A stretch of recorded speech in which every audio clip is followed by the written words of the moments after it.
Hi guys, welcome back to another episode of Soulful Feasts. I'm Stephanie Zubiri, your host for today, and it is all about bite-sized information to nourish your body, mind, and spirit. And today is all about, well, a little bit of everything, to be honest, because we're going to be talking about looking good versus feeling great.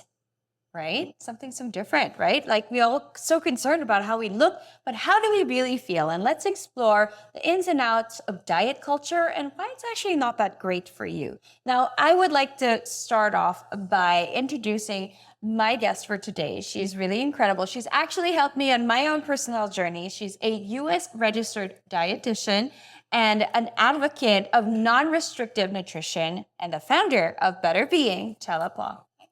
Hi. Hi.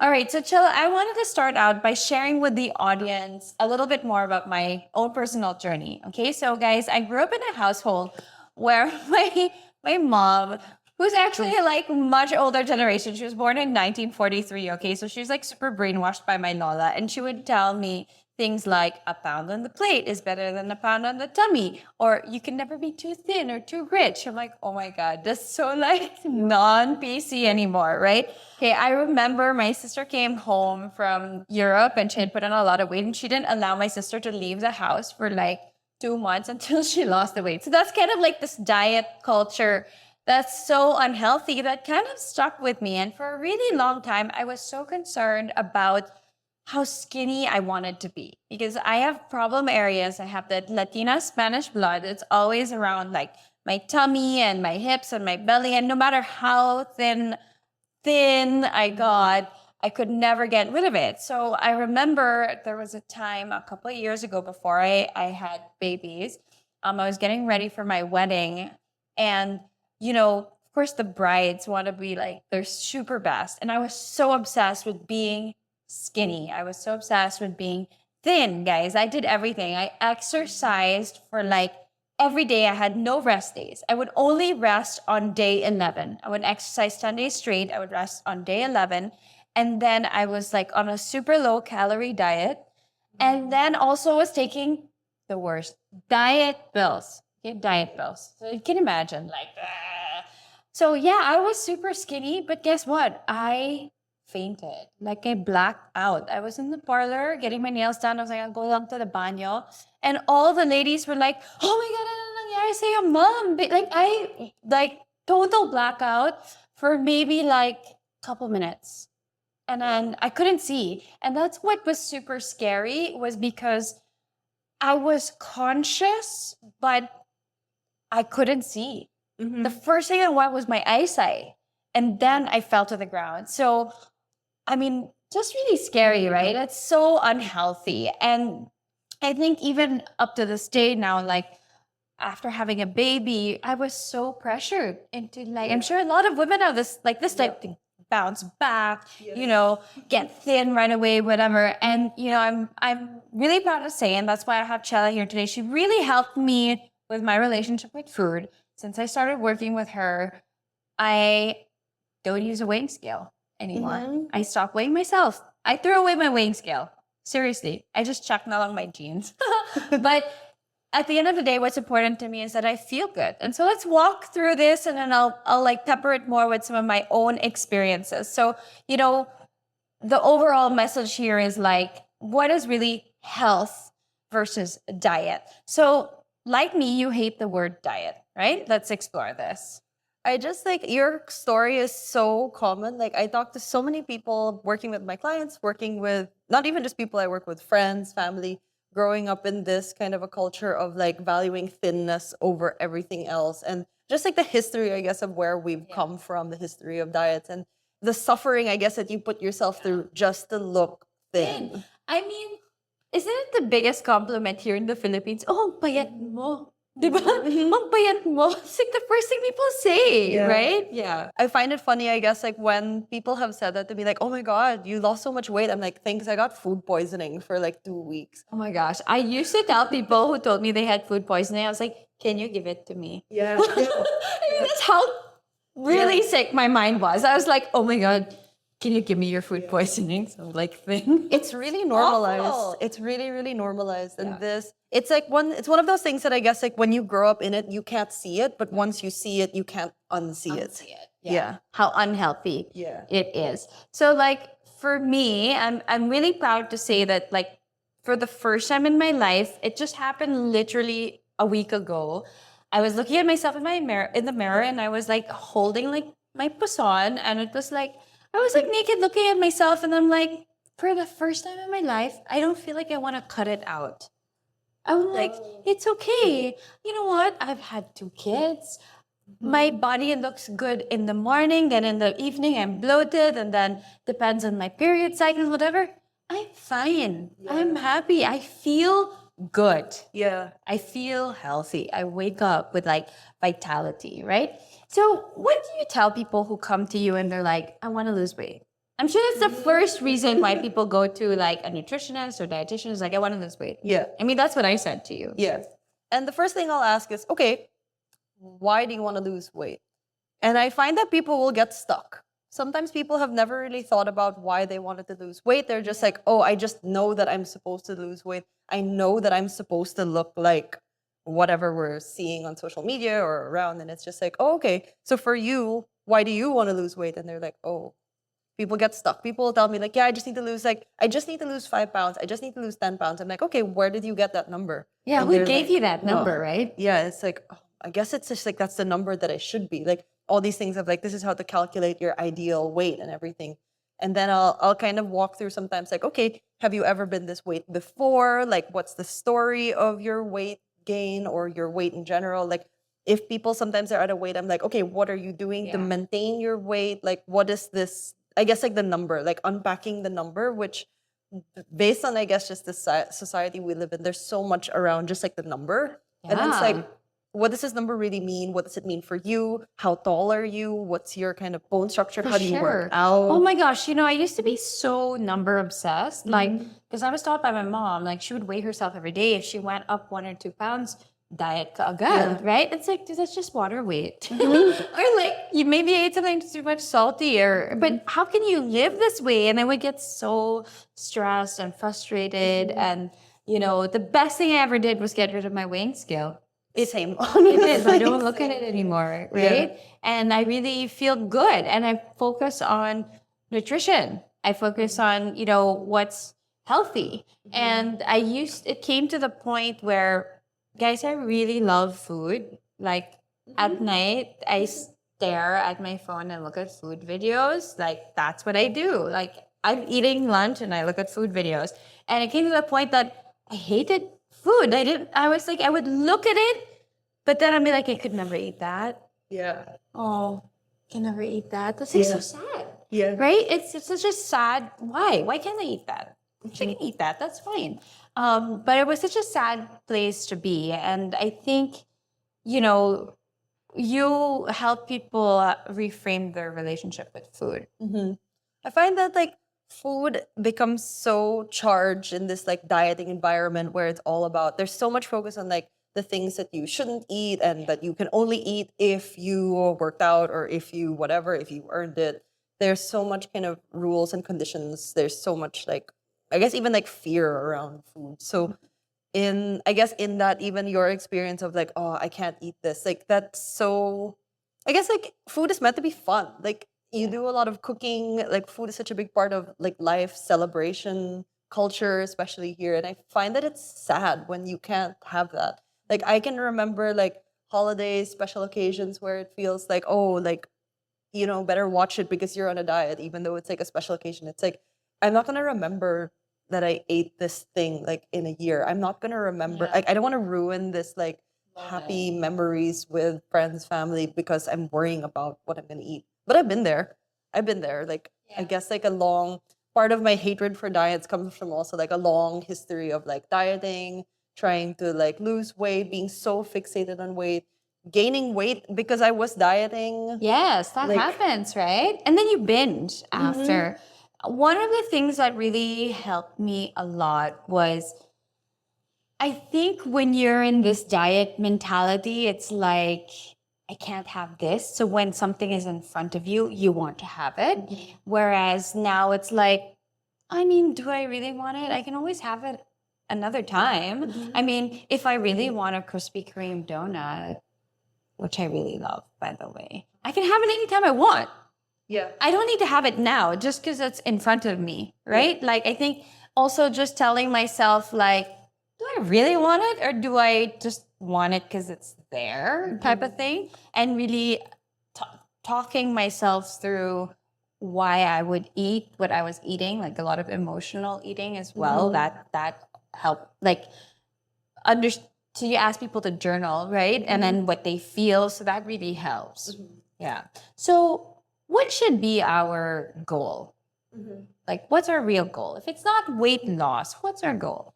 I guess it's like when people will ask me that, it's like, if I'm not supposed to be losing weight, what am I supposed to be doing? And it's like, oh, yeah, it is really possible that you've never thought about that before because you've only thought about food as like a weight tool. And then it's like, wait a minute, there's this whole world of like food to fuel your body, food to nourish yourself, food to give your body kind of what it needs to operate well, food to fuel your life. And I like to remind people sometimes that food is not just like, it's not just calories in, calories out. It's like, there's so many things you're trying to do in your life. We're all like so busy, have so many commitments spread between like kind of family, friends, work. I want people to be able to do everything that they're trying to do without having to worry too much about food or being like, spending too much brain power thinking about food for me is also a waste. That's like my personal, I felt like I spent too much time thinking about food, worrying about food, counting, weighing. And it's just like, why did I spend all of that brain space on all of that? I didn't need to be doing that. So what does like a bad diet look like? Like, what does an unhealthy relationship bad diet look like? I guess like we know a lot about like the things that we shouldn't eat. We know about the general like unhealthy things. Fried stuff, too much sugar, too much like oily stuff, too much meat, not enough fruit, vegetables. We know these things. I guess there's and I guess the feeling also of like, oh, okay, what's healthy? It's a bit of not just like eating whatever and just not thinking about it. There's a little bit also of like, oh, knowing like what feels good for me, how do I fuel myself well, portions of things, nutrients you need. So there's a little bit of thinking about actual health, which I feel like gets forgotten when you're just thinking about weight. Yes. And I think, I really believe in measured wellness because, everyone's body is different, right? Your genealogy, your sort of everything, your DNA heritage, your lifestyle. So everyone has different needs and different reactions and responses to food. And I also find as we get older, it's a fact of life. You also have to change the way you eat because maybe it's not adapted to your lifestyle now. Like I certainly live a more sedentary lifestyle. I sit in the office regularly. So, I don't consume as much calories because I actually don't need as much calories. Whereas, it's really funny actually. So talking about DNA, I was so frustrated.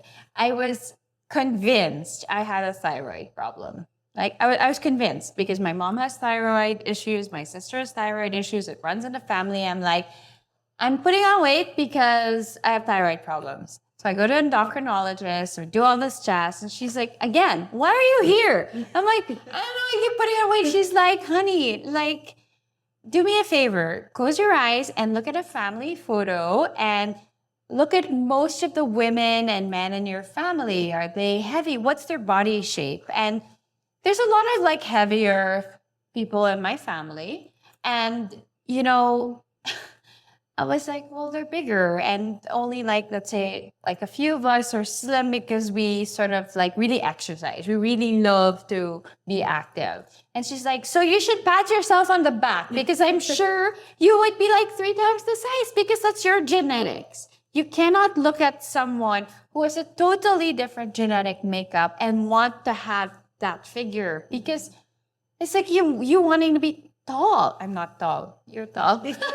But it's like it's not possible. So you got to work with what you have and work with what feels good for you and don't stress yourself out. I think that's the number one thing, right? I was just obsessing and stressing. And when I stopped obsessing and stressing, when I started eating food that made me feel good, not emotionally good, not comfort food, but nourishing food like fruit. Fruit has like super high vibrational content. Like it's the most pure form of nourishment you can get. More vegetables. Like I really took stock of what meats, what fish made me feel good. And the weight loss kind of just happened on its own until I just reached an optimum. I wouldn't say I have my optimum figure, but I have my optimum vitality, which I think in the end is much better, right? Yeah. So, what are some of the things that, people should look out for in terms of like measuring your health as opposed to measuring your weight or how you look? I think like energy, as you said, is like one of the biggest things. If you feel, I guess like you're not meant to be tired all the time. No. If you're tired all the time, like maybe you're doing something wrong. Maybe you're not getting enough rest over exercising or just not eating well. Yeah. The body does use vitamins and minerals to produce energy. If you're not getting those things from food, you're probably missing a few things. So that's like one of the biggest things. I guess like digestion, kind of everything running well is a good sign that things are working. Not having so much like brain fog, not having also like too many cravings and things like that. If you're, I guess like you kind of know when you feel good. There's certain also like your hair, your skin, your nails, like it shows on the outside. People already tell me, my clients will tell me like, hey, people notice that I look good. People tell me like I'm glowing or like my hair is thicker. So it shows on the outside, I guess, when your body kind of has what it needs and operates the best that it can. And same with, I guess, with what you mentioned with genetics. Like there is so much genetic variation, and I guess it's that when you're kind of putting into your body what it needs, even like movement wise, sleep, stress management, everything shows, and it all. I guess it shows, but you also feel it. So you kind of, I guess like, you kind of know. It's a little bit of like tuning into your body, and it's hard to sometimes do that when you've never learned to do that before.